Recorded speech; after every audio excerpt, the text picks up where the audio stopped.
uJesu Kristu inkosi. Baba, ngiyabingelela. Evikini nje lindlule. Ngithe ngiqeda nje ukuthandaza, bekade nje ngiqwashile ngilokho ngithandaza nje. Ngase ngizunywa ubuthongo obukhulu ongakaze ngize ngibone nje ubuthongo nje impela ukuthi ngathi ngalala manje. Ngithe ngisalele kusenjalo ngezwe ngathi ngezwa ivoice enkulu engathi iqhamuka phezulu. Ngagijima ngayogoqa eduze kwefriji ekhishini, ngagijima khona lapho njalo ngisalele. Ngagijima ngagoqa eduze kwefriji. Sakusarenda kanjalo ngicela ukuthi inkosi ngicele ngathuka ukuthi inkosi cela ukuthi ungangithathe kuningi samele ngikulungise ngempilo yami angakahlanzi kahle hle. Ngayizwa futhi yasikhuluma le voice. Mayikhuluma ikhuluma ngensindiso. Yasho nje ngegama elikhulu semasichaza ukuthi insindiso yenzeni yahlohlozela baba yangizwa. Sayispeaker ukuthi ispeaker esithanjwa yiphela kanjalo sahlohlozela. Yaphinda futhi amemeza ngevoice ekhulu akhuluma ngezangoma, ekhuluma ngezangoma. Yathi sathi siyachaza izangoma phinda futhi yahlohlozela eza lento yenze ekuqaleni. Ngithe futhi ngingazelele ngaphaphama ke lapho ngathandaza ke mangithandaza kodwa benginganayo ishongo phela ivoice enkulu mina baba ngayiqala ukuyizwa. Bengithukile nje ukuthi uNkulunkulu engakhuluma nami bengunamba ba. Hayi kuthe singezelele futhi ngaphinda futhi yabuya futhi le voice yaphinde yabuya kodwa ayisabuyi ngevoice enkulu. Sibuya kahle kodwa umuntu obelele eduze kwami bengayizwa. Isho nje kawu-3 yathi uJesu Kristu inkosi yethu. uJesu Kristu inkosi yethu yasho nje kawu-3. Ngabona leli gama elithi uKristu ngegama elikhulu kodwa ethi uJesu angilibonanga nokuthi uYesu angilibonanga. Ngibona nje leli gama elikhulu libhalwe nje elikhulu ngegama elikhulu. Ithe yaphinda futhi baba yakhuluma ngesingisi athi Jesus is our Lord. Yasihlehla ke samuntu okungathi bekhuluma umuntu mayiseduze kwakhe bese yangokuhlehla engathi awusamuzwa kahle. Ngithe ngathi ngiyazama ukuyilandela le voice yahlehla yasiphinda futhi asihlohlozela njengasekuqaleni la voice engayizwa ekuqaleni yahlohlozela ngangayizwa nje kahle hle. Ngase ngaphaphama ngithe mangikhuleka futhi ngakhuleka kodwa futhi ngaba nakho ukuthi vele uNkulunkulu ngeke mhlawumbe ngeke ngiphendule ngoba anginayo ishongo. Manje baba into engifisa ukuyibuza ukuthi uNkulunkulu uyakwazi ukukhuluma nomuntu ngenye ilanguage ekubeni azi kahle ukuthi uwumZulu. Ngithi uJesu Kristu inkosi yethu. Amen. Jesu Kristu inkosi babe. Ngikhumbuzile Shabanga ubabe kaNgwane. Ngicolise kakhulu babe ngalokwentekalako. Noma ngabe sithi siyasishaya babe. Siyathi ukuthi uNkulunkulu ukhona babe. Le ngifuna ukugusho babe ngake ngakutshela ukuthi nginemfana lona 8 years. Le uNkulunkulu amsebenzisa ngindlela tahlukahlukene. Silalela naye sonke isikhathi siyalalela naye ledi inkonzo. Uyangitshela babe kanye ilanga ukuthi ubone nje esibhakabhakeni kubhalwe ukuthi ekhaya leZwi, but uthi kwakungumave nemave kungasiko ukuthi mhlambe kuseSouth Africa noma kukaNgwane kuphela. Uthi kwakunemave lamanyenti ku-reflector ekhaya leZwi. So babe lokwenteka nyalo sidela uvalo babe siyamathi ukuthi mkhulu lo ngakithi kunalo 7 babe.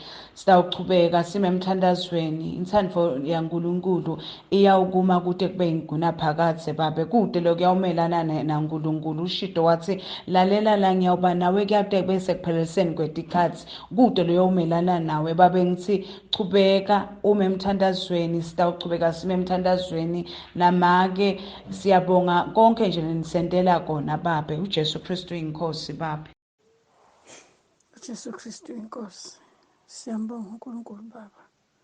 Siyambonga uNkulunkulu. Siyabonga kakhulu ukuba kuphinde kuvuleke. Siyabonga umusa wakhe. Baba uthi manje ubufakazi nje ekade bukhona mina ngizibona sengathi kuncane kodwa manje angiboni buncane. Okunenjabulo phakathi ngijabuliswa nje ukuthi enkonzweni ngiguqa ngingedwa ngiguqe ngokukhulu ukuzethemba. Hayi ukuzethemba kokuqhosha, ukuzethemba kokuthi nje ngiguqele inkosi yami uba uNkulunkulu ngiyaguqa ngiguqa ngedwa angisenalo uvalo angibheki umuntu awu ngijabuliswa ukuthi nje kuya ngiba nesizungu ngiphathi ley'nsuku sengathi ngabe sengibuyele futhi esontweni enkonzweni ngiguqe isikhathi lamakhaza adlule ngikhohlwa yikhushini yokuguqa wathi omubi wathi sengihlebela ukuthi angingaguqi ngoba kuyabanda kuzovuka amadolo ngathi hayi angimbonga uNkulunkulu ngawo wona lamadolo ngaguqa kuma-tiles angibanga nalutho ngiyambonga uNkulunkulu ngiphakamisa lobo bufakazi nje nokuthi ngolwesine odlule sisemkhulekweni womama ngathi mangisukuma ngithi uJesu Kristu inkosi ngoba ngabafundisa ngebezwa bevuma nabo bethi uJesu Kristu inkosi awu baba ngiyabonga siyabonga ifundiso zakho baba Sibande impela omubi akanasabelo hayi ngeke nje azasondela eduze kwakho siyabonga baba siyambonga baba uNkulunkulu ngawe nomndeni wakho wonke siyabonga nakumama siyabonga Nkosi yomusa ihlale njalo inempilo uJesu Kristu azabuye amen uJesu Kristu inkosi uJesu Kristu inkosi baba ngiyathanda ukubonga uNkulunkulu ngihamba ngekhaya baba ngangamnikela isimo ngibhekene naso ngingahamba kumkhosi before ngihambe ngekhaya ezinye izinto ungakholwa ungayi-understand ngabona omunye umbono engathi kusenguselelweni kuyakhonzwa kuyafakazwa kuyahlatshelelwa kodwa ngabona omunye umntwana ongathi uthiwa esephuma ku-Sunday school yongena kumuntu omusha ukukhula kwakhe efakaza kukhona nomunye umama befakaza uhlatshelela kodwa mabehlabelela abahlabeleli ngamaphimbo egift but bakumoya bese kusukuma omunye umama ayoshumayela phambili ngenkathi eyoshumayela athi kimi angivule u-Exodus khona umkhosi la kwakhulunywa nje ngo-Exodus wodwa wathi angivule u-Exodus ngathi wabe uvula yini u-Exodus wathi kimi uzonginika into engangiyicelile ngase ngahlabelela umhlabelelo osecilongweni okuvuma kwezono uma ngohlabelela lo mhlabeleli la akekho wayekwazi ukuvuma ngoba ne-keyboard yathula kodwa into engayinothisa kwakuyiphimbo likababa uNsibande elalingivumela futhi nathi sasuhlabelela sikumoya ngiyambonga uNkulunkulu ukuthi into engangiyicelile uNkulunkulu unginikile ngempela bengisaba ukuzofakaza kodwa ngibona ukuthi uNkulunkulu lento ungenzelile ngempela ngoba kushuthi ngangitshela ukuthi iphupho nje kanti bikhona ngiyambonga uNkulunkulu ukuthi engangikucelile wangenzela khona ubaba uyazi ukuthi benginenkinga yani ikuphi ade ngicela uNkulunkulu ngikufisa ngenzeke uJesu Kristu inkosi amen Jesu Kristu inkosi awu baba siyabonga ngiyabingelela nkosi baba umpostoli Nsibande ngegama elihle lenkosi Jesu Kristu waseNazaretha bingelela nomama umpostoli umama Nsibande ngelinamandla igama lenkosi Jesu Kristu waseNazaretha siyambonga uNkulunkulu kakhulu usinqobele kuvukele leZwi likuzenzo 12 lapho Petro bekasejele khona abazalwane bakhuleka la kuverse 11 lithi uPetro sesangulukile wathi manje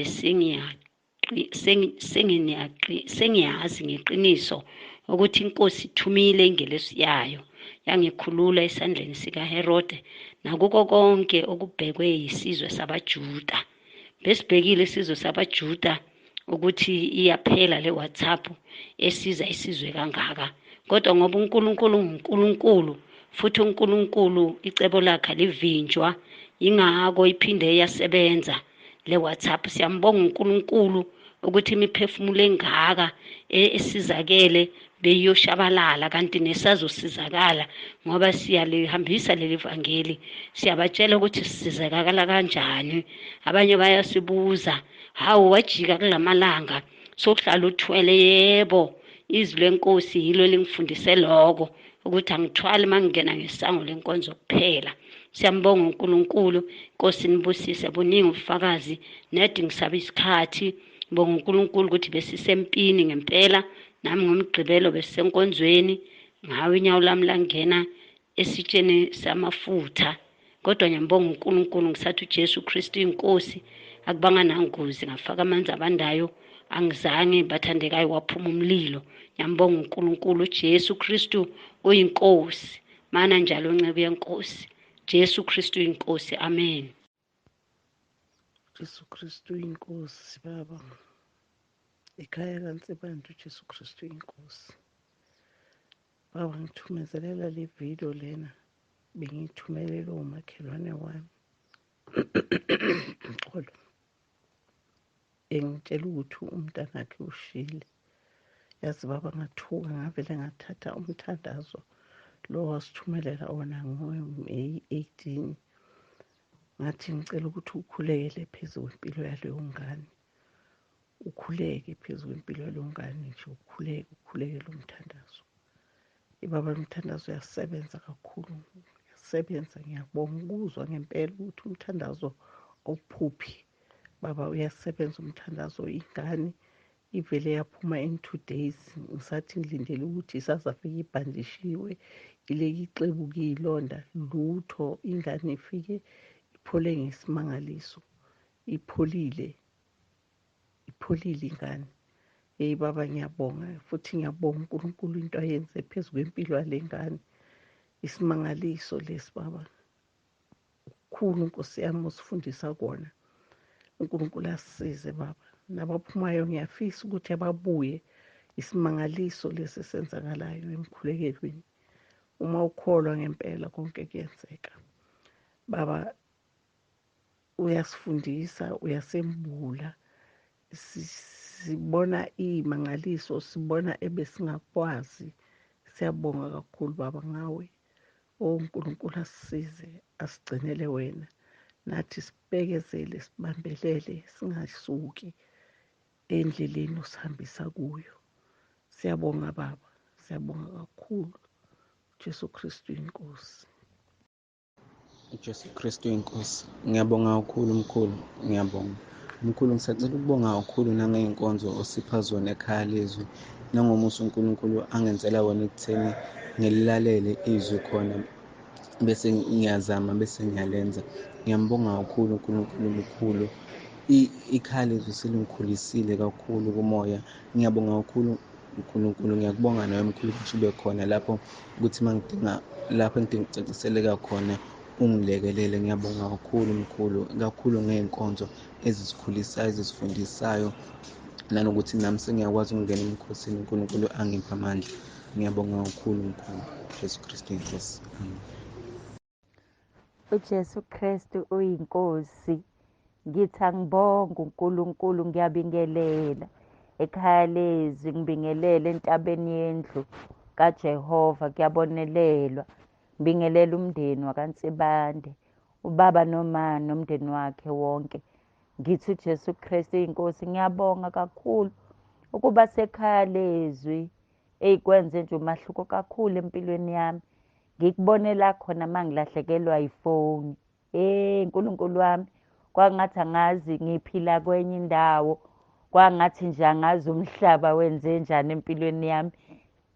Kuyinkinga nje ukuthi angingenile ekhaya leZwi egrubhini yabazalwane. Ngangilost nje, ngilahlekile noma ngihambe edrobheni nje, yazi nje noma sengithi uNkulunkulu wami kodwa ifoni yami yangilahlekela ifoni, ngalost nje inkonzo angangazazi. Yabo nje ngine-stress ngine-stress. Kuyajovana kuyajovana ukuba sekhaya leZwi. Izwi nje uyalidinga usuku nosuku noma ulifunda-ke nawe ngendlela yakho, kodwa nje mase lichazwa lapha ekhaya leZwi, hayi lihlahlelwa ngenye indlela izwi, hayi lihlahlelwa ngenye indlela izwi. uNkulunkulu ubagcobile abantu bakhe, Hey, ubagcobile. Hey, ngaze ngalahlekelwa umngani wami wase-Emelo engangimthole ekhaya leZwi uRosta. Sitholene, ngibonga uNkulunkulu ngimtholile uRosta. Uthe uyafona kulena enye inamba wangithola. Hey, nginomngane ekhaya leZwi engangilele naye. Siyazwana kakhulu.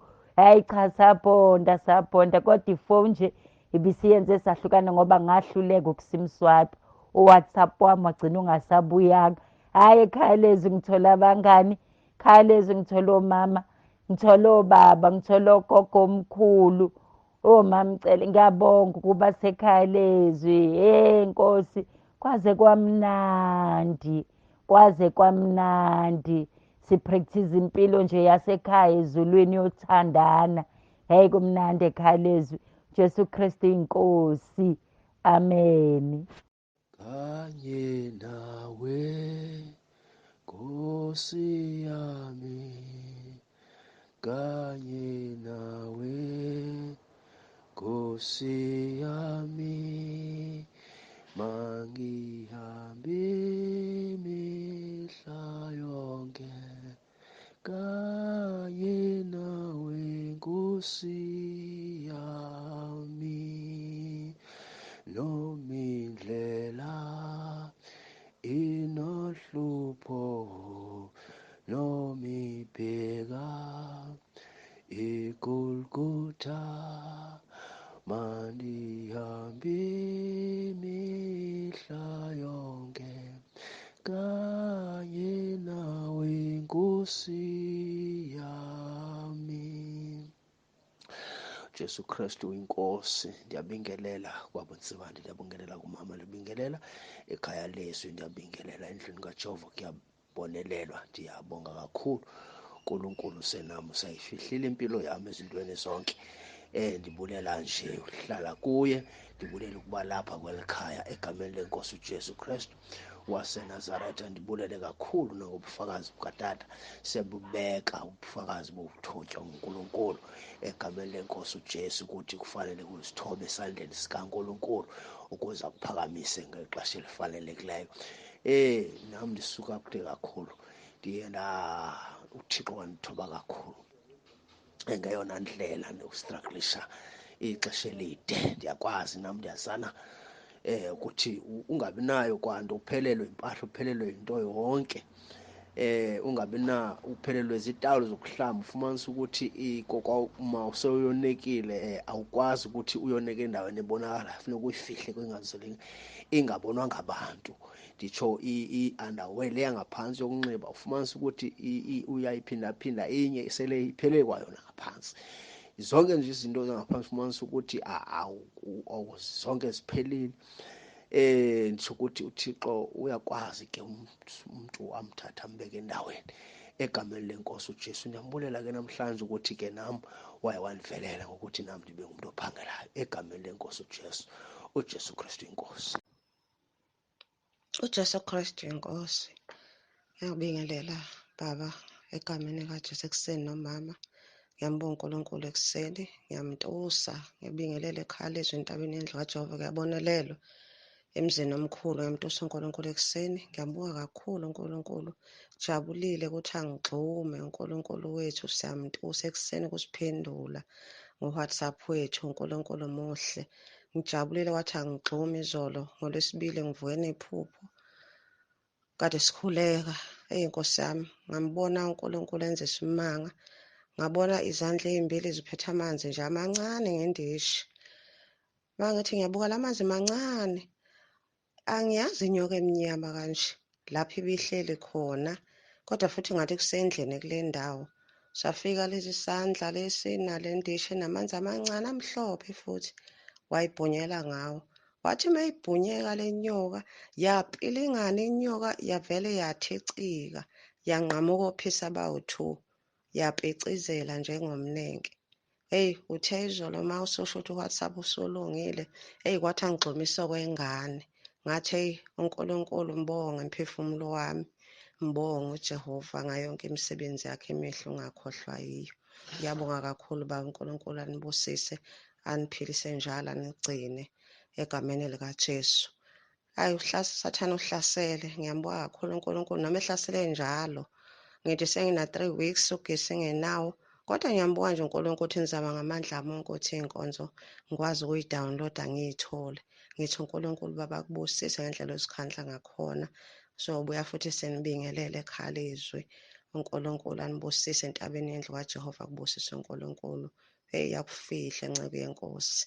Hey bekuwumkhuleko wami ukuthi lapho khona le namba uNkulunkulu ayenze ibe yilangabi lomlilo. Ngiyambonga uNkulunkulu ngiyamntosa ekuseni inkosi nibusise. Amen. uJesu Kristu inkosi. Baba ngiyakhuleka, ngiyabingelela egameni likaJesu Kristu waseNazaretha. Entabeni yendlu kaJehova kuyabonelelwa. Ngiyabingelela ekhaya leZwi. Ngiyabingelela abacotshwa bonke. uNkulunkulu wethu ekuseni inhliziyo yami yayitosa inkosi. Siyabonga Baba wethu ongcwele. Sibonga nje ukuthi impi usinqobela njalo. Nkosi Jesu, siyazi Baba wethu Romans 8:31-32-33. Phose siyawuthini uNkulunkulu ngakithi ubani omelana nathi. Okwethu Jesu basibheke kuwe Baba wethu siphambanweni. Ngoba Nkosi konke wakufeza Baba emnqamlezweni. Siyamkhulekela uDokotela wethu, uNkulunkulu wethu, Baba wethu. Siyamkhulekela Moya oNgcwele ngesikhathi zonke.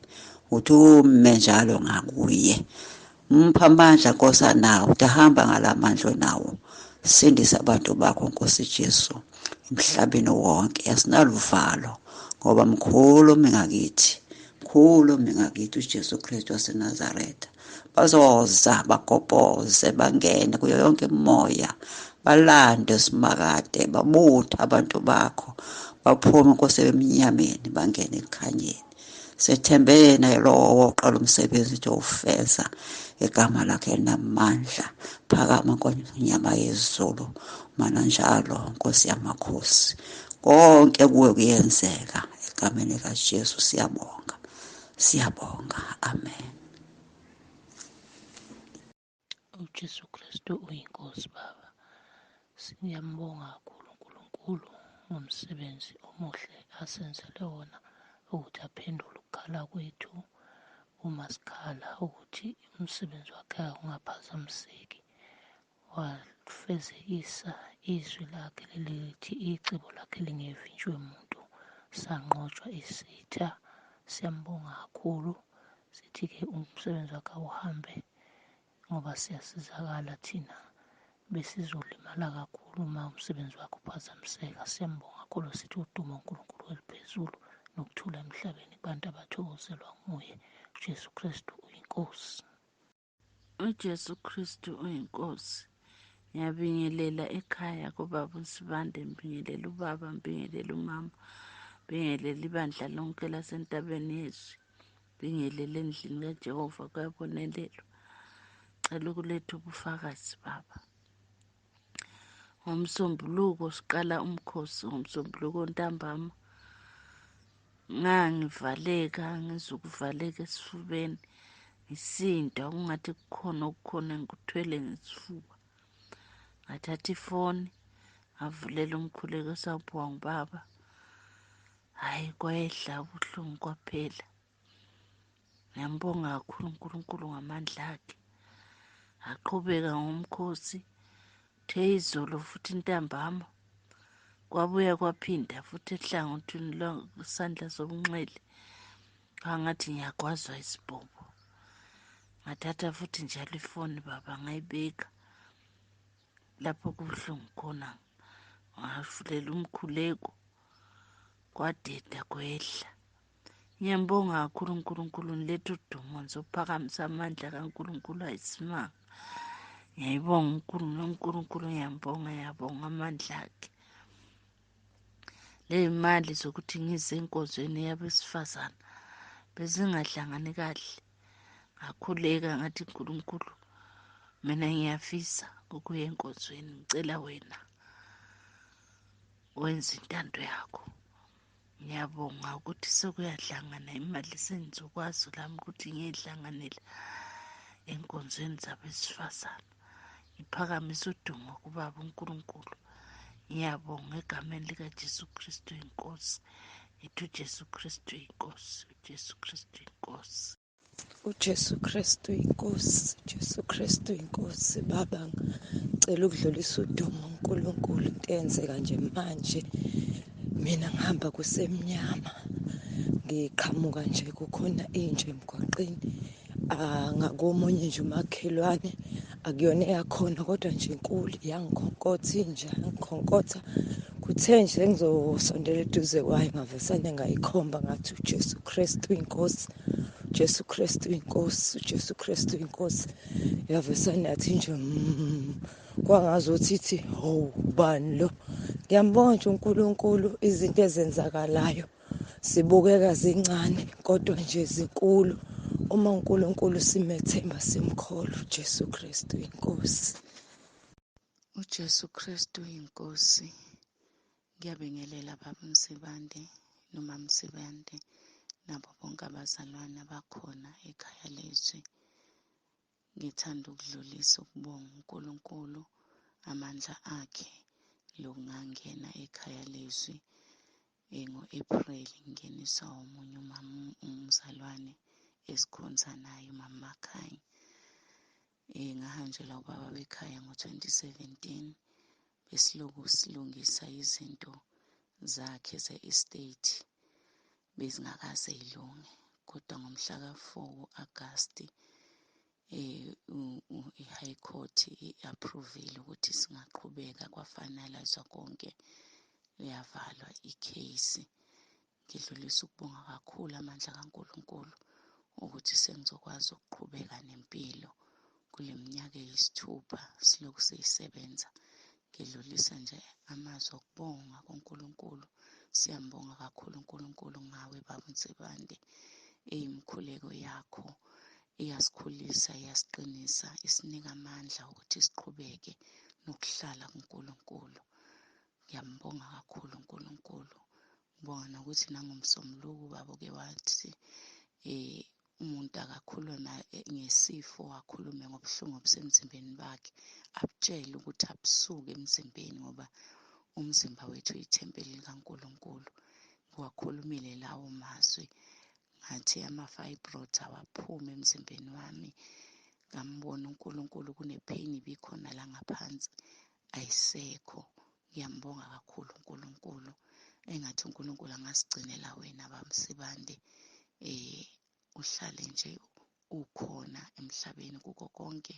Sihlale sikhuleka yena, sinako kwaphezulu, sikuhlukane nokwaphansi emhlabeni ngoba kona kowesikhashana.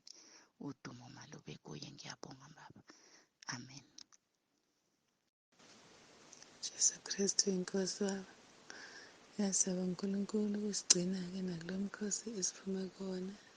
Nokho-ke sithe siqala sasishintsha sesikhuleka indaba yokuthi inamba iripothiwe, uNkulunkulu alwe ukuthi ivuleke. Siyambonga kakhulu uNkulunkulu. Ngibe nombono-ke noma ngingazi ukuthi-ke bese egrupini, thina esegrupini ekhaya leZwi ukuthi angibazi-ke la bantu benginabo. Kuve kwafika umuntu nje wasikhetha saba u-8, wasimisa eceleni. Masisaba ukuthi wasikhetha abaningi kangaka, wasibeka eceleni thina sodwa. Hhayi, sathula nje, usho lowo ngithule nje ngenhliziyo ukuthi awusikhethwa senzeni. Hhayi, emva kwalokho sezwa kuthandaza umuntu kodwa simbonanga, esikhulekela ukuthi sibonga umsebenzi omkhulu eniwenzile. Wakhuleka futhi bekungewena baba Msibande, bekukhuleka nje ngathi bekuyizwi nje elinye engingalazi. Wakhuleka. Wasikhulekela nje amazwi abo, ayakhuleka futhi besifusela iy'busiso, besifisela okuningi nje. Ngithe uma ngivuka-ke ngathi hawu baba, siyabonga. Angangazi umsebenzi owenziwe ukuthi-ke wona kuyimuphi obongwayo, angangazi kodwa ngathi uNkulunkulu yena ngoba uyazi. Ngoba inhliziyo yami nje besibuhlungela le namba le evalekile ukuthi inkosi yami sitha sesiyalo, usuzosebenza kanjani manje kubantu abaningi kangaka, uzoba ney'nkonzo. Kodwa ukuthi uNkulunkulu wasephendula-ke singakaphumi futhi emkhosini ukuthi siyasebenza inamba. Ngiyathi ngiyambonga nje kakhulu uNkulunkulu uJesu Kristu inkosi, aqhubeke uNkulunkulu enze kube kuhle njalo endlini yakhe ngoba yena usinika amandla negunya. Jesu Kristu inkosi, amen. uJesu Kristu uyinkosi baba. Ebusuku ngivuke ngakhuleka uRoma 10. Ngase ngifunda amahubo 8 ngawaqeda ngakhuleka sengifikele ukuthi ake ngiyovula inkonzo yangoLwesine ngilalele yona. Ngithe ngisascrolla ngafica la khona ubaba wayeshintsha khona inamba.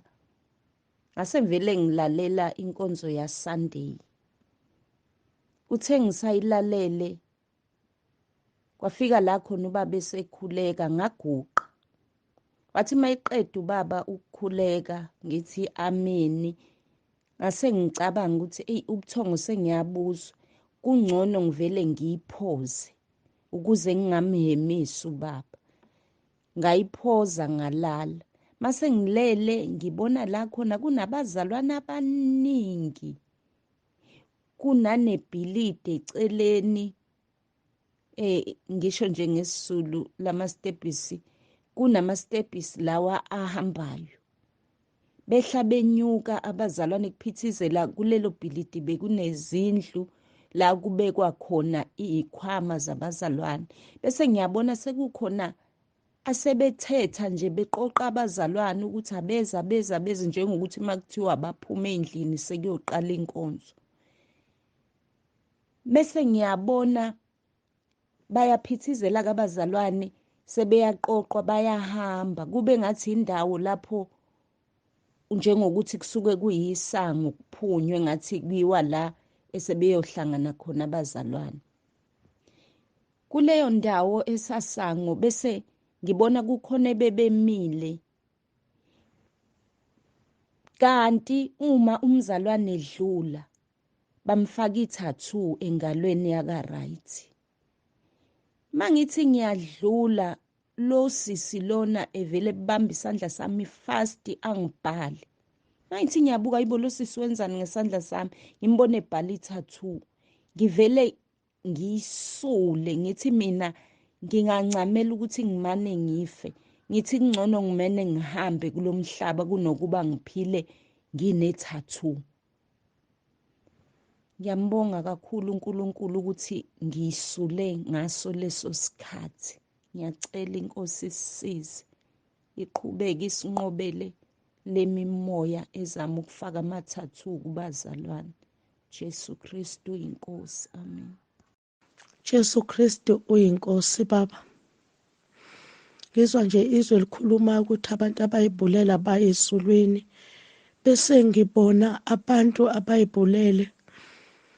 Abanye bayibhulele bayilengisile ngeintambo endlini. Abanye badla amaphilisi. Abanye bayifaka ngisho emanzini. Ngibabona ngendlela abakhala ngayo. Bayayisola bafuna ukubuyela emuva kusabuyeki. Bese ngizwa nje izwi likhulumayo ukuthi vumani izono musana ukuthalalisa musana ukubaleka.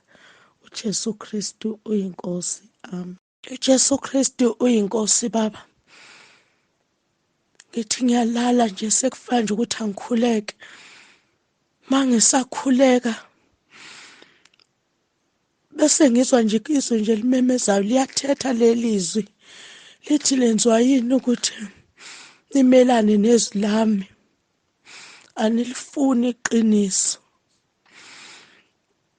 Bese ngathi ngibona nje ubaba uNsibande uhlezi lapha phambi kwami. Mangisambuka bese ngizwa nje izwi nje likhulumayo ukuthi uyambona kakhuluma ngalutho. Akukho akushilo yimi engikhuluma ngaye. Yena uthule futhi akazi nento esuke eyikhuluma. Nkosi yami, ake siyekeni lento esiyenzayo ngoba ngempela sixabanisa noNkulunkulu. Ngeke simbone uNkulunkulu ngokumelana nezwi kaNkulunkulu. uJesu Kristu uyinkosi. Amen. Jesu Kristu uyinkosi baba. Nkosi. Siyabonga Jesu ngalo muso ngaka. Mangisalalela nje lo mhlabeleli bese kufika nje ukuthi angiguqe nje khona lapho ngikhuleke. Mangisaqala nje ngikhuleka bese ngibona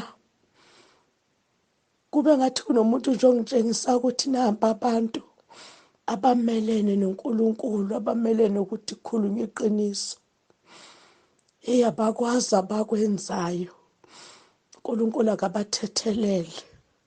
uJesu Kristu uyinkosi. Amen.